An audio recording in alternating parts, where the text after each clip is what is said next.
sithokoze ilanga elihle kangaka namhlanje babethu asenzele sona ngokukhulu ukuthaba nokujabula.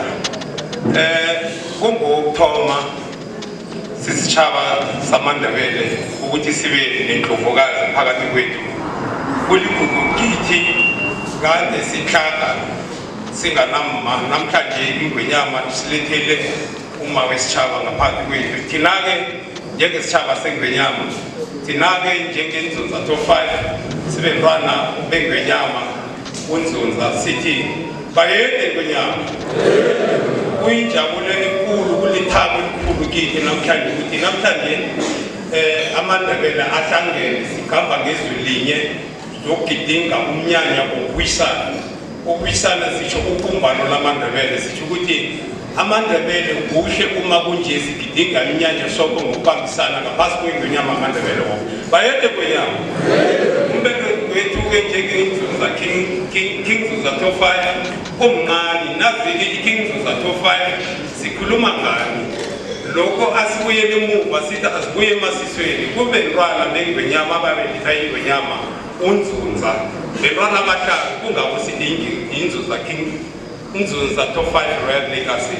Umbeke wethu mncane sinikezelele amandla kweGwinya, lugunya lokwenza lo mbereko yiNgwenyama yamaNdebele wonke, njengabentwana bakamusi, abentwana abangakhohlwa indlu niyakhumbula ukuthi kuyindlu ikulu yakaManala. Thina-ke njengendlu encane yakakwamani, yikho esithi siKing Dzundza Top 5, uNdzundza ungomncane kuManala.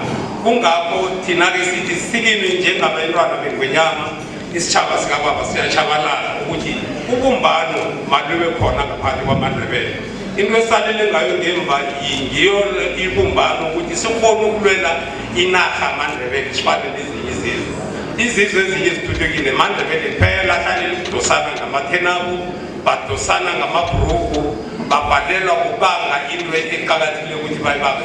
Dzundza Top 5 sisikimile kumbereko wethu iNgwenyama, isiphelelwa amandla ukuthi asihlanganiseni amaNdebele wonke singakhethi umbala, ukuthi sonke sikhona ukukhosela ngaphansi kweNgwenyama yinye, sikhona ukunikeza amandla ukuthi sibambe inarha amaNdebele, sibumbane. Njengonyana sibakhuluma ukuthi ilimi lamaNdebele lisalele ngemva, mara ngethuthi elikhulu zike sipha amandla usiphe iNgwenyama ilimi lamaNdebele sebakhuluma likhona ukuzwakala ukuthi likhona kungenxa yeNgwenyama yamaNdebele wonke. Bayede Ngwenyama.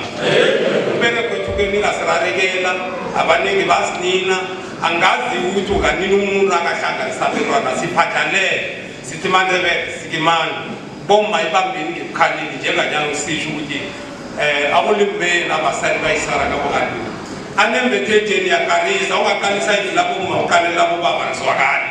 So sisho ukuthi abo baba sikhulumile nabemini baza kulandela, asithi asibumbaneni iNgwenyama yethu yamaNdebele khona ukuba nesithunzi. Inesithunzi ngokuthi thina sivunule sonke sihlangene iNgwenyama ayisibiza kusiyisivunule. Bayede Ngwenyama.